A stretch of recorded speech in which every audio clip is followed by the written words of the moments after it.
South ఇండియాలోని అతి తక్కువ ధరలకి రత్నాలనందించే ఏకైక సంస్థ 6JVR.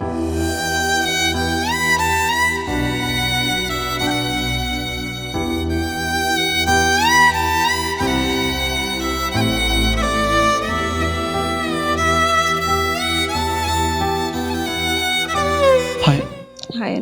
అంటే రీసెంట్గా సూసైడ్ చేసుకున్నారు చంద్రకాంత్ గారు. అంటే మొన్న యాక్సిడెంట్లో కూడా అకస్మాత్తుగా పవిత్ర జయరామ్ గారు చూస్తూ షాక్లో అలాగా హార్ట్ స్ట్రోక్ చనిపోయారు అన్నారు కదా, ఇది ఎంతవరకు వాస్తవం అంటారు? నాకు ఐడియా లేదండి. యాక్చువల్గా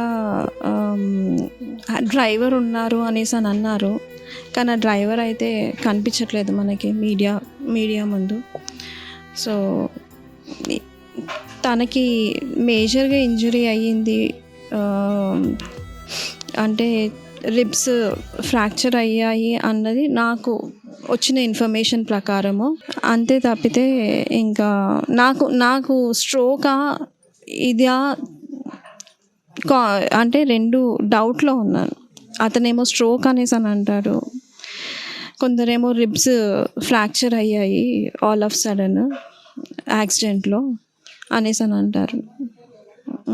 యాక్సిడెంట్లోనే ఆల్మోస్ట్ ఆయనకి చేతికి కానీ బోన్స్ స్కల్ దగ్గర కానీ చాలా డ్యామేజ్ అయిందని కూడా చెప్పారు కదా.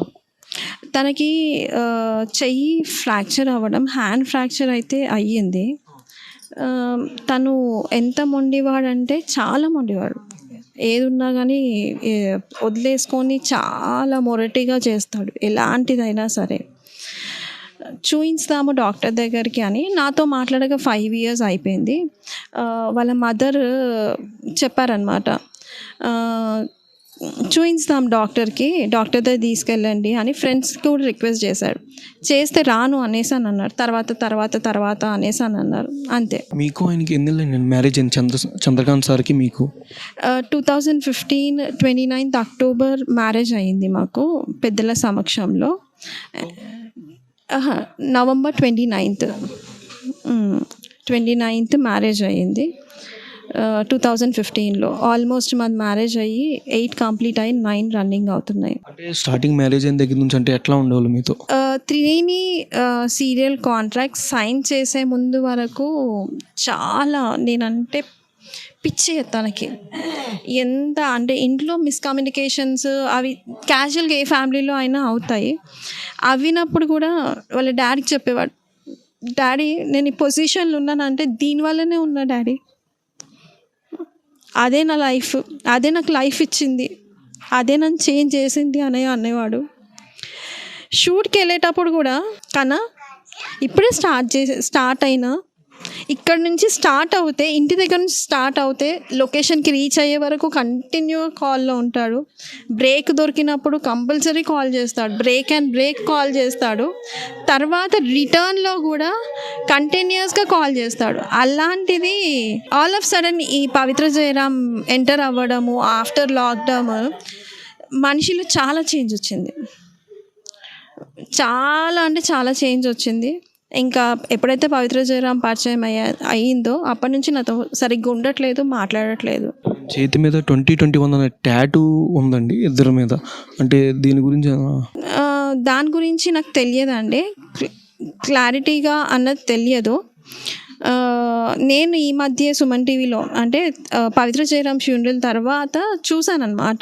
ఈ 20 అంటే వాళ్ళు అఫీషియల్గా వైఫ్ అండ్ హస్బెండ్ అని రివీల్ చేద్దాము అనేసి అని అనుకున్నారు, అని డివోర్స్ అవ్వకముందే రివీల్ చేద్దాము అది ఇది అనేసి ఆలోచించారు.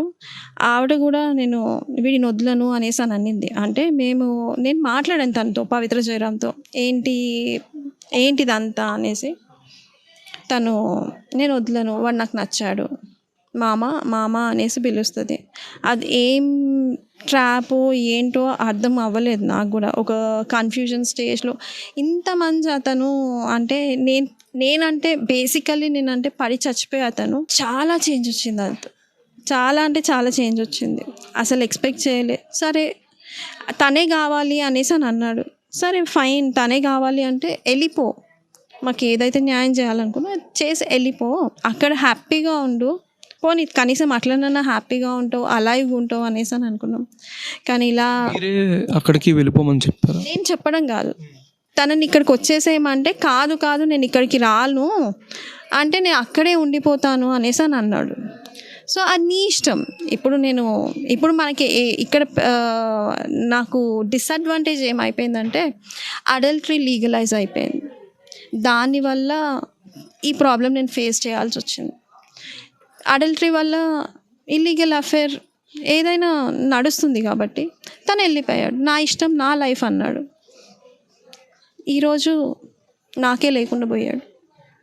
నన్ను నా పిల్లలను ఒంటరివాడిని చేసి వెళ్ళిపోయారు.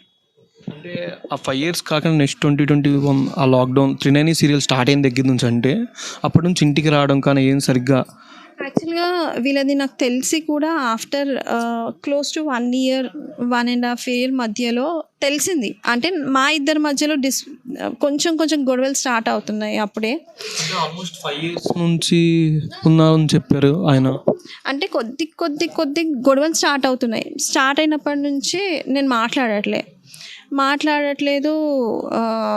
అంటే నాకు వీళ్ళ రిలేషన్షిప్ తెలిసేసరికి 1 year కంప్లీట్ 1 year తర్వాత తెలిసింది. స్టార్ట్ ఏం చేశాడంటే పవిత్ర చాలా మంచిది, తను చాలా ప్రాబ్లమ్స్ ఫేస్ చేసింది, అది ఇది అనేసి చెప్పాడు. నేను అంటే ఇప్పుడు కనే ఏది చెప్తే అది బ్లైండ్గా నమ్ముతాను, చాలా బ్లైండ్గా నమ్ముతా. అంటే నా మనిషి నాకు ఎప్పుడైనా నిజం చెప్తాడు అన్నది నాకు నమ్మకం. అలా ఒకసారి ఏం చేశాడంటే తనకి హార్ట్లో హోల్ ఉంది అనేసి చెప్పాడు. తనని మనమే చూసుకుందాము, సడన్గా లో బీపీ అవుతుంది అది ఇది అనేసి అని అన్నాడు. అదంతా ఫాల్స్. తర్వాత నాకు తెలిసింది ఏంటంటే వీళ్ళిద్దరు రిలేషన్షిప్లో ఉన్నారు, తను కంప్లీట్గా అక్కడికి వెళ్ళిపోదామని చూస్తున్నాడు అన్నది నాకు తెలిసింది. ఎప్పుడు తెలిసిందంటే అలా వైకుంఠపురం సీరియల్ తను సైన్ చేసిన తర్వాత, చందు సైన్ చేసిన తర్వాత నాతో అన్నాడు చెన్నై వెళ్తున్నాను షూట్కి అని. కానీ అక్కడ కట్ చేస్తే చెన్నై కాదు షూటింగ్, హైదరాబాద్లోనే జరిగింది షూటింగ్. తర్వాత సీరియల్ ఆర్టిస్టులు అందరూ అన్నారు హైదరాబాద్లో అవుతుంది శిల్ప గారు, చెన్నైలో కాదు హైదరాబాద్లోనే ఉంది అంటే, ఆ తర్వాత కనుక్కుంటే లేదు నేను తనతో ఉంటాను. ఫైట్ చేసాం, అంటే పేరెంట్స్ కన్విన్స్ చేయడానికి ట్రై చేశారు, లేదు కాదు కుదరదు అనేసి అని అన్నాడు. వెళ్తాను, పోనీ ఎక్కడున్నా హ్యాపీగా ఉంటాడేమో, అట్లీస్ట్ పిల్లలకు ఫాదర్ లాగా ఉంటాడేమో. మేము డిస్టెన్స్లో ఉన్నా కానీ పిల్లలకు ఫాదర్ ఉంటాడన్న ఇంటెన్షన్తో నేను ఓకే. నేను ఇది యాక్సెప్ట్ చేయడానికి కూడా యాక్సెప్ట్ కాదు. మా మదర్ పాస్ అవే అయ్యింది 2019 December 21 మేము మనం షో చేసామన్నమాట. అదే రోజు ఈవినింగ్, అంటే షూట్ కంప్లీట్ చేసుకొని వచ్చిన తర్వాత ఈవినింగ్ మా మదర్ పాస్డ్ ఆన్ అయిపోయింది, తను చనిపోయింది అంతే. అంటే ఇప్పుడు ఆవిడ నేమ్ కూడా పవిత్ర జయరామ్ అని ఉంది కదా మ్యామ్. అంటే జయరామ్ అనే పేరు ఈయన కలిసిన తర్వాత కూడా ఇంకా రిమూవ్ చేయలేదు. యాక్చువల్గా పవిత్ర జయరామ్ అనేది, జయరామ్ అంటే వాళ్ళ ఫాదర్, జయరామ్ ఫాదర్, పవిత్ర తన పేరు. ఇన్స్టాగ్రామ్లో పవిత్ర జయరామ్ చందర్ అని పెట్టుకుంది. తర్వాత ఫ్యూనరల్ అయిపోయిన తర్వాత పిల్లలు తనని అన్ఫాలో చేసేసి చందర్ అనేసి రిమూవ్ కూడా చేసేసారు. అది కూడా డైజెస్ట్ చేసుకోలేకపోయాడేమో అని నేను అనుకుంటున్నాను. అది అంటే రీసెంట్గా ఆయనకి యాక్సిడెంట్ అయిన తర్వాత మళ్ళీ ఇంటికి రావడం కానీ ఏం జరగలేదా? ఇంటికి వచ్చాడు, ఫ్యూనరల్ అయిపోయాక ఇమీడియట్గా నెక్స్ట్ డే వచ్చాడు. నెక్స్ట్ డే సమ్వేర్ అరౌండ్ 7 లోపే, 6:45 to 7 మధ్యలో వచ్చాడు. రాగానే మా అత్తయ్యకి అప్డేట్ చేశాను అనమాట, ఇలా వచ్చాడు. మా అమ్మకి కాల్ చేశాను, మా ఆడపడుచుకి కాల్ చేశాను, ఇలా వచ్చాడు చందు వచ్చాడు అంటే. ఇంట్లో శ్రీధర్ అని పిలుస్తారు, శ్రీధర్ వచ్చాడు అత్తయ్య అనేసి అని అంటే, సరేలే దిష్టి తీద్దాంలే వస్తున్నా అనేసి అని అన్నది. వచ్చేసరికి వాళ్ళ అమ్మ ఎంటర్ అవుతుంది, తను బయటికి వచ్చేసాడు. వచ్చి జస్ట్ డ్రెస్ చేంజ్ చేసుకొని బయటికి వచ్చేసాడు. వచ్చేసిన తర్వాత బయటే ఉన్నాడు. ఆఫ్టర్నూన్ లంచ్కి ఫ్రెండ్స్ ఫోర్సబుల్గా ఇంటికి తీసుకొచ్చి లంచ్ తిన్నాడు, కొంచెం రెస్ట్ తీసుకున్నాడు, మళ్ళీ బయటకు వచ్చేసాడు. అప్పటి నుంచి ఇంకా బయటనే ఉన్నాడు, ఇంట్లోకి అయితే రాలేదు. అయితే నిన్న కాక మొన్న ఇంకా ఫార్చునేట్లీ ప్రాపర్టీది సెటిల్మెంట్ మాట్లాడేది ఉండే, అది ఎప్పటి నుంచో అయ్యేది. ఫార్చునేట్గా మొన్న అయ్యింది. అయితే అప్పుడు నేను చూసాను అనమాట ఇన్స్టాలో. అప్పటికే 2 days అయిపోయింది చూసి. ఇన్స్టాలో ఏంటంటే Pavi wait for 2 days I'm coming అనేసి పెట్టాడు. సో అది చూసాను. చూసి పెద్దవాళ్ళ మధ్యలో పెట్టానమాట. సో ఇలా పెడుతున్నాడు, సూసైడ్ చేసుకుంటాడా ఏమో భయం అవుతుంది బావ, మామయ్య, అత్తయ్య అనేసి చెప్పాను.